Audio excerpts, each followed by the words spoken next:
When I was 34, I thought I had seen every version of loss a person could endure. I buried my husband, Adam, on a Wednesday morning when the church smelled of lilies and rain. I remember the way the sky looked that day, quiet, undecided, like it couldn't decide whether to mourn with me or move on. He was 38. A brain aneurysm took him in his sleep. No warning. No preparation. Just a knock on the universe's door that said time's up. For months, I moved through the world like a ghost. I went to work, came home, stared at his empty chair, and listened to the echo of a life that wasn't there anymore. When people said, "He's in a better place," I nodded politely, but the truth was simpler. The better place had been here, next to me, and it was gone. Adam and I had been married for 11 years. We met when I was 22, a nurse fresh out of training, and he was an engineer who could fix anything except his own heart when it broke. We never had children. We tried, for years, but after my second miscarriage, I told him I couldn't do it anymore. He smiled, kissed my forehead, and said, "Then it's just you and me, forever." And I believed him. After his death, the house we built together became my sanctuary and my punishment. Every room whispered something about him. His shoes by the door, his handwriting on the grocery list, his scent on the pillow, fading a little more every week. People told me to get rid of things, to move forward. They didn't understand that grief isn't linear. It circles you like a stray animal, patient, waiting to be fed again. I thought my pain had reached its limit, but I was wrong.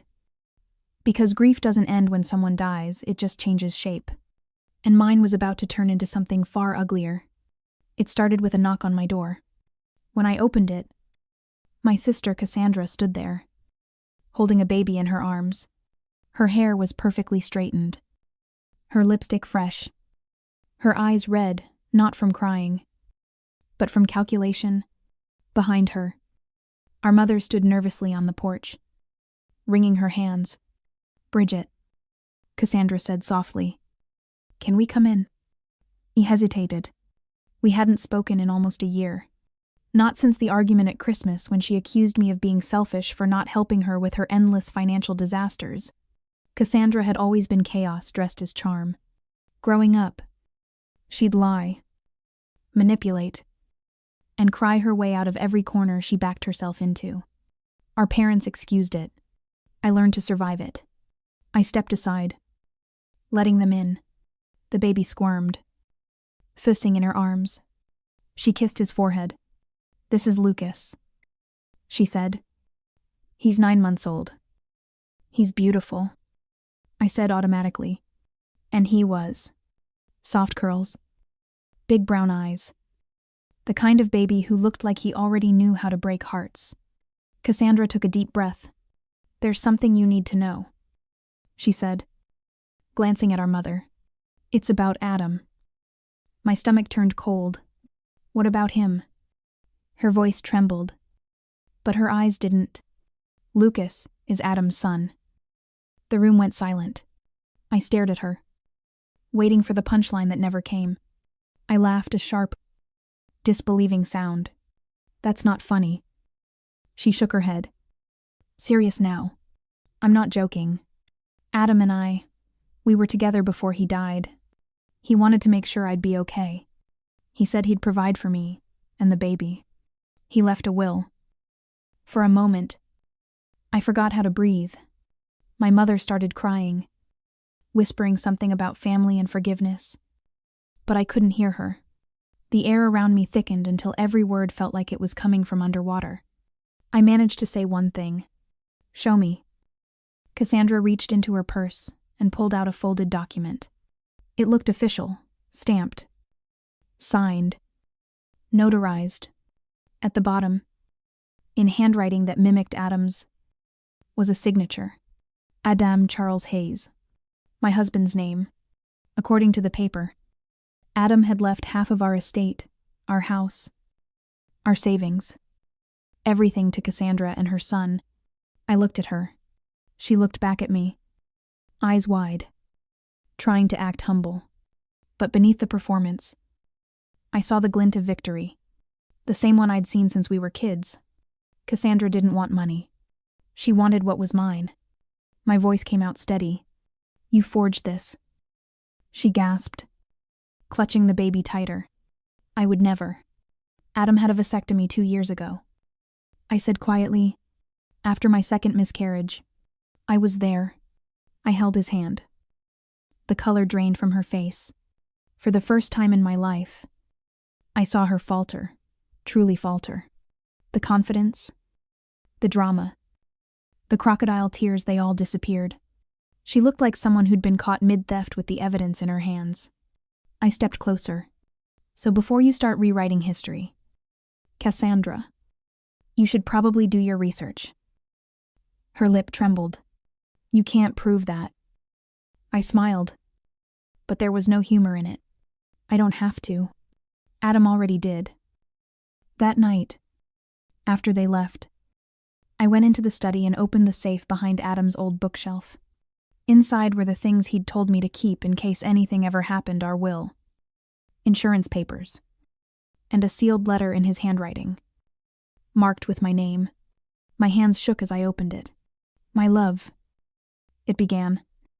If you're reading this, I'm gone, and if anyone ever tries to hurt you, you'll find what you need in this envelope. Don't let anyone rewrite our story. You've already lived the truth.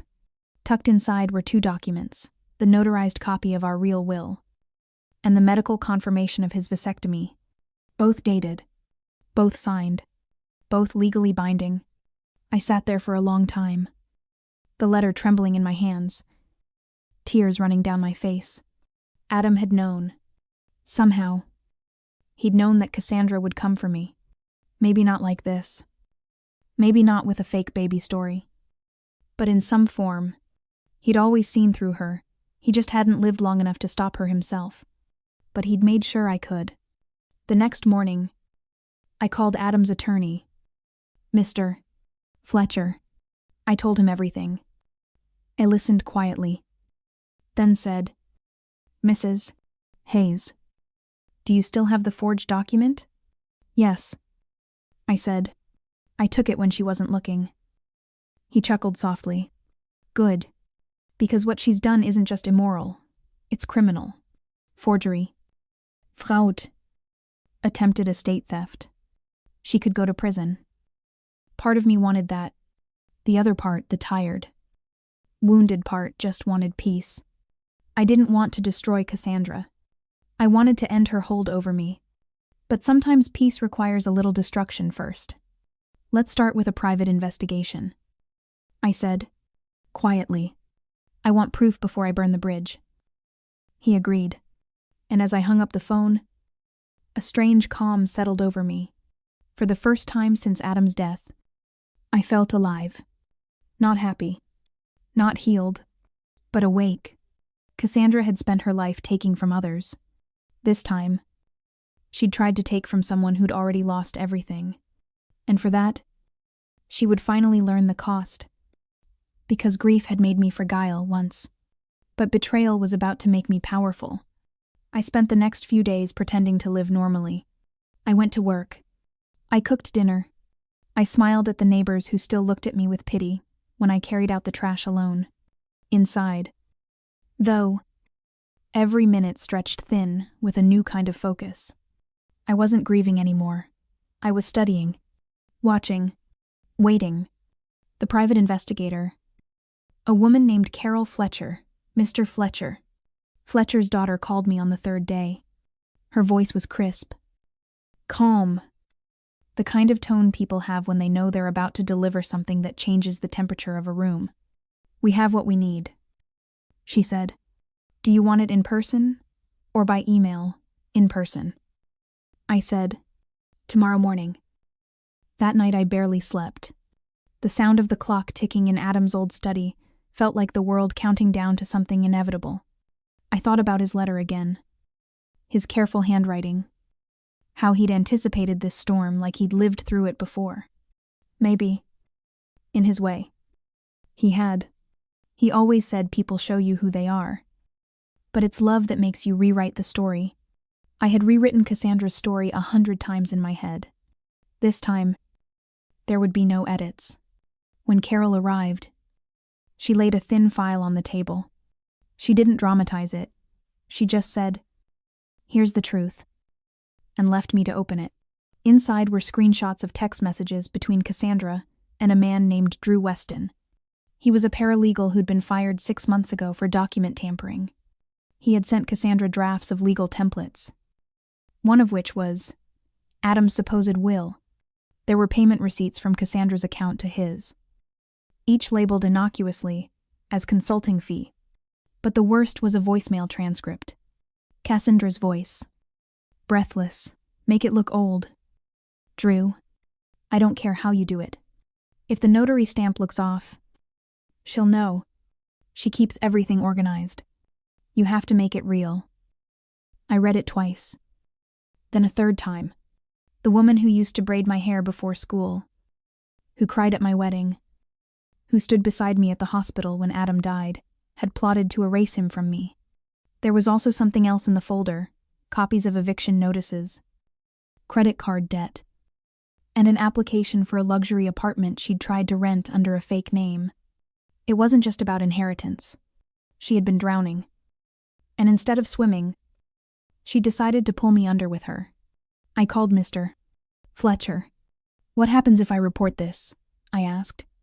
He paused. "Legally, you'd win. Morally, that's a different conversation." Morality had never saved me before. But revenge had clarity. Still, when I hung up, I didn't feel triumph. I felt the hollow weight of understanding. People always talk about justice like it's clean. It isn't. Justice is just grief with paperwork. That evening, I drove to my parents' house. I hadn't been there in months. The porch light was still the same yellow bulb it had always been, flickering like it was tired of pretending to work. My mother opened the door before I knocked. Her eyes widened. "Bridget, you look pale. Are you eating?" "I'm fine," I said. "Where's Cassandra?" Her expression shifted, half guilt, half protection. "She's in the living room with the baby." "Why?" I didn't answer. I just walked past her. Cassandra was on the couch, bouncing Lucas gently, humming something off-key. She looked up when she saw me and froze. "What are you doing here?" she asked. I looked at the baby first. "He's not to blame for anything you've done," I said quietly. "Remember that before you start lying again." She frowned. "I don't know what you mean." I dropped the file onto the coffee table. The papers fanned out like the deck of a magician whose trick had failed. "It's over," I said. She didn't move for a second. Then she reached for the pages, her hand trembling. Her eyes darted across the first few lines. And when she saw her own words, the transcript of the voicemail, she went completely still. "I can take this to the police," I said. "Or you can make this right yourself. But one way or another, you're going to stop pretending you're the victim here." Her voice cracked. "You can't do this to me. You did this to yourself," I said. "You forged my husband's signature. You tried to take the only thing I had left. You wanted his name, his money, his memory, everything. And for what? To feel powerful for a minute." Her eyes filled. But they weren't tears of regret yet. They were the tears of someone realizing the game had ended. "I was desperate," she said. "You don't understand what it's like to lose everything." "I lost everything," I snapped. "You watched it happen and saw an opportunity." The baby started crying. Cassandra picked him up, whispering to him, but her hands were shaking so badly, she almost dropped him. My mother came running in, panicked. "What's happening?" I turned to her. "Mom, did you know?" Her face went white. "Know what?" "That Cassandra forged a will. That she claimed Adam fathered her child. That she tried to steal half of my house." My mother gasped, covering her mouth. Cassandra started sobbing now. Big, broken sounds that might have been real this time. I didn't think it would go this far. She said, I just needed help. You could have asked, I said softly, but you've never known how to ask without taking. My father appeared in the doorway, drawn by the noise. He looked at me, then at Cassandra, then at the papers, scattered across the table. What's this? The truth, I said. He picked up the file, flipping through it silently. When he reached the last page, the forged will, he stopped. His shoulders sagged. For the first time in my life, I saw my father cry. He didn't shout. He didn't curse. He just sat down, eyes wet, and said, How did we raise this? My mother sank beside him, shaking her head. Cassandra reached out to her, but she pulled away. The baby whimpered again. And for a strange, heavy moment, we all just stared at one another, 4 people and an infant in a room that suddenly felt smaller than the truth between us. Finally, I said, I'm not pressing charges. Not yet.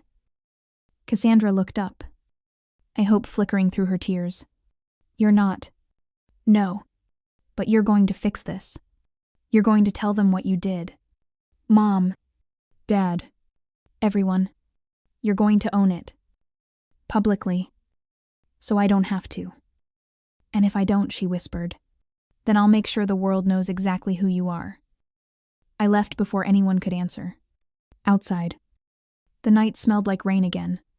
I walked to my car, but I didn't drive home right away. I sat there, staring at my reflection in the windshield. I didn't recognize the woman looking back. She wasn't the quiet widow anymore.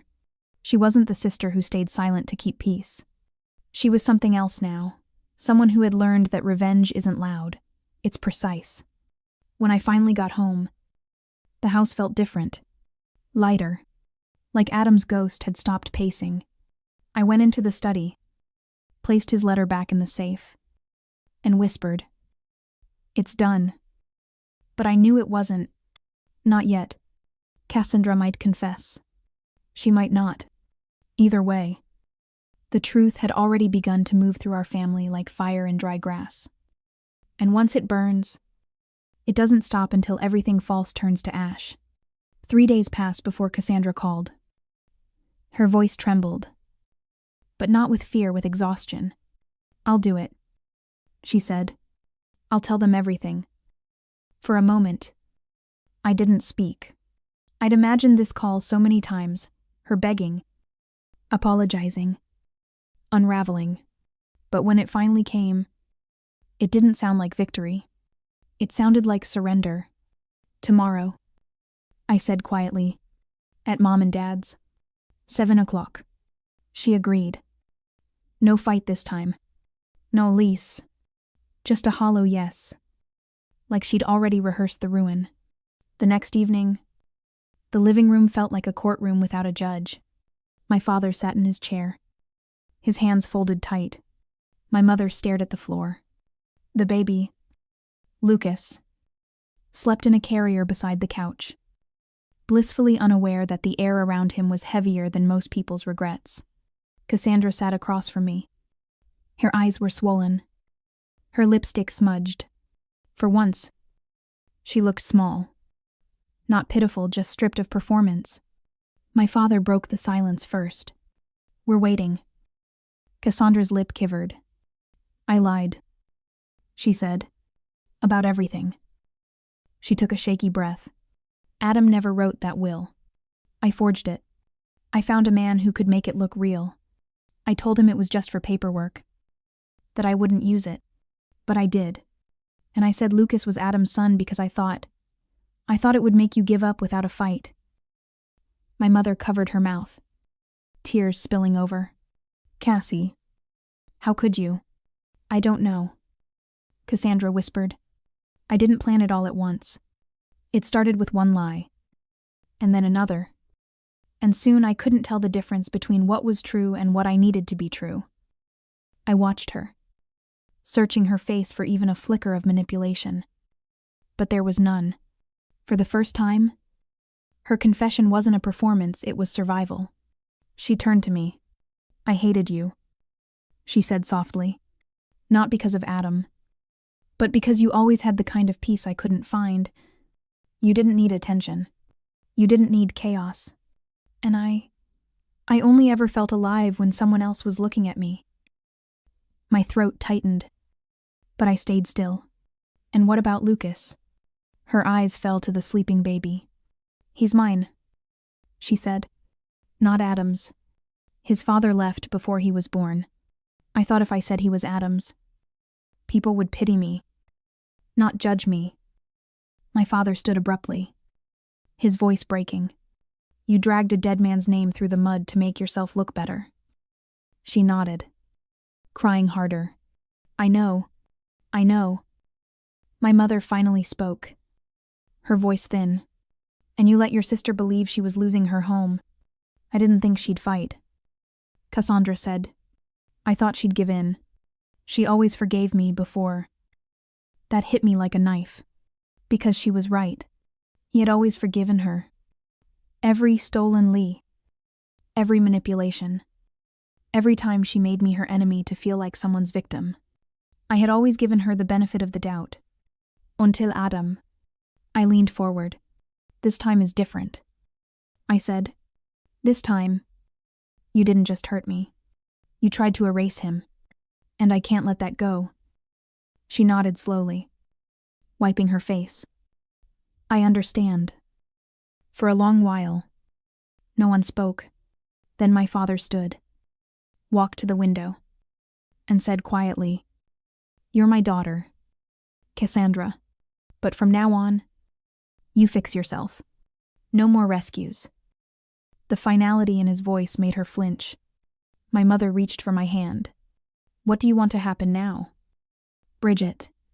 I looked at Cassandra. "You're going to make a public statement. You're going to tell the family the truth. And then you're going to get help. Therapy. Real therapy. Not excuses." Cassandra nodded, almost relieved. "I will. And I'll set up a trust for Lucas," I said. "He doesn't deserve to carry your mistakes. But you won't touch a cent of it."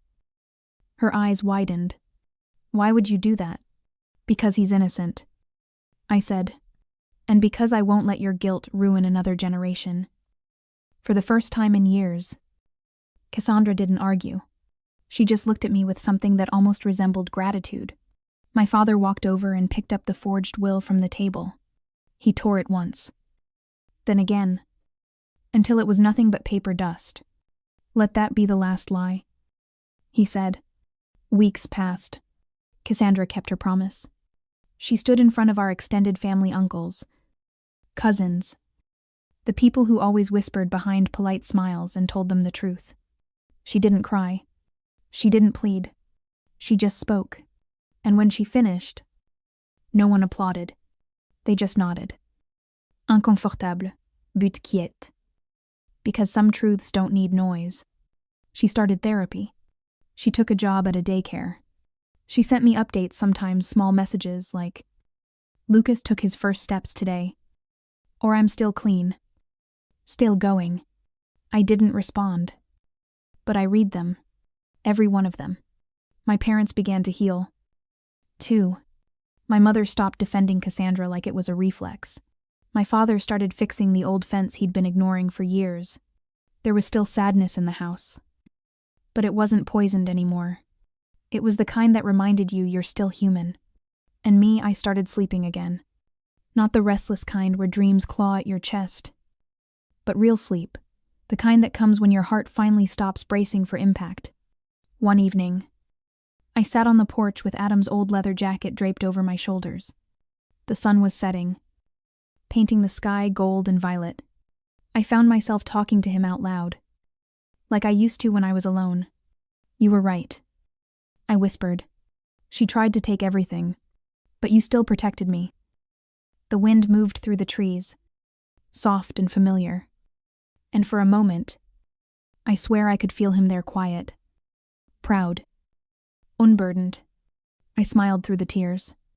"It's over now," I said. "We're okay." But somewhere deep inside, I knew the story wasn't finished. Because healing doesn't arrive neatly. It arrives in fragments. And sometimes the past waits for the right silence to whisper its last secret. And mine was about to. It was almost midnight when I found the last thing Adam left behind. I hadn't meant to go looking for it. I was cleaning out the attic, sorting through old boxes that still smelled like cedar and dust, when I came across a small metal tin wedged behind an old toolbox. It was the kind of box people use to keep cigarettes in, scratched, dented, with a faded logo I couldn't make out anymore. Inside was a folded piece of paper, yellowed at the edges. Adam's handwriting. I recognized it immediately, the slanted, deliberate strokes he used whenever he wanted to. Be sure I'd understand something important. It wasn't a will, or a letter, or even a note. It was a checklist. Simple, ordinary, but the last line stopped my heart. If I'm gone and they come for her, trust Bridget. She's stronger than she thinks. For the first time since all of this began, I cried. Not the kind of crying that empties you, but the kind that cleans you like the body, recognizing that it no longer needs to hold everything inside. Adam had believed in me long before I did. He'd seen this version of me, the woman sitting here now. Steady, unafraid, unbending, and left breadcrumbs to guide me toward her. I folded the paper, slipped it into my wallet, and whispered, I found it. A month later, Cassandra came by the cafe. She looked different, thinner, quieter, but not broken. The kind of quiet that comes after you've stopped running from your reflection. Can I sit? She asked. I nodded. She ordered tea but didn't touch it. I wanted to tell you I'm leaving town, she said. Lucas and I are moving to Oregon. A fresh start. That's good, I said. You should. She nodded. I don't expect forgiveness, Bridget, but I wanted you to know that the therapy's helping. I'm trying to be someone he can be proud of. For the first time, I believed her. Not because she said the right things, but because she didn't try to make me fix her. Before she left, she reached into her bag and slid an envelope across the table. This is for you. Inside was a photograph of Lucas, smiling with a gap where his first tooth had fallen out, and a note in Cassandra's shaky handwriting. He'll know the truth one day. About his father. About all of it. But he'll also know who saved me from becoming someone worse. I didn't cry this time. I just smiled and said, Goodbye, Cass. When she left, I sat there for a long time watching the door she'd walked through. For the first time, it didn't feel like an ending. It felt like air. Life didn't rush to fill the silence after that. It just changed its rhythm. My father started visiting more often. He'd bring flowers from his garden, always sunflowers. Adam's favorite, and sit by the window reading old detective novels out loud to fill the quiet. My mother baked again, humming old songs from her childhood. Sometimes she'd stop mid-verse and just look at me like she was still amazed we'd all survived each other. And me, I rebuilt piece by piece. I took Adam's old engineering sketches and framed them on the cafe wall. I started donating part of the profits to a local scholarship fund for widows returning to school. Every time I handed someone a cup of coffee, I thought of how grief had once taken everything from me, and how, in giving to others, I'd taken something back. People sometimes ask me if I ever forgave Cassandra. My answer changes depending on the day. Forgiveness isn't a single act, it's a muscle you build. A choice you keep making until it stops hurting to make it. But if you asked me now, right now, I'd say yes. Not because she earned it, but because I refuse to live tethered to the moment she broke me. Last week, I drove past the cemetery. The sun was setting, the same amber light that used to pour through our kitchen window while Adam cooked. I stopped the car, walked to his grave, and knelt down. I think you'd laugh if you saw how it all turned out. I said softly, You'd tell me you told me so, and you'd be right. The wind moved gently through the grass. The world was quiet. Not heavy anymore, just alive. I kept your promise. I whispered. I didn't let them rewrite our story. And then, for the first time in years, I walked away without looking back. If you've made it this far, maybe part of this story belongs to you too. Maybe you've been betrayed by the people you trusted most, by family, by love, by the ones who swore they'd never hurt you. Maybe you've wondered if the scars will ever stop reminding you where they came from. Here's what I've learned. Betrayal may change your heart, but it doesn't define your worth. Revenge may feel like power, but peace, real, quiet peace, is the truest victory. And sometimes, the best closure isn't watching them fall. It's watching yourself rise. If my story touched something in you, I'd love to hear it. Leave me a comment below. Tell me what you've survived, what you've forgiven, what you've rebuilt. And don't forget to like, share, and subscribe for more stories of resilience, justice, and the unexpected grace that comes after heartbreak. Because healing isn't just an ending, it's the most powerful beginning.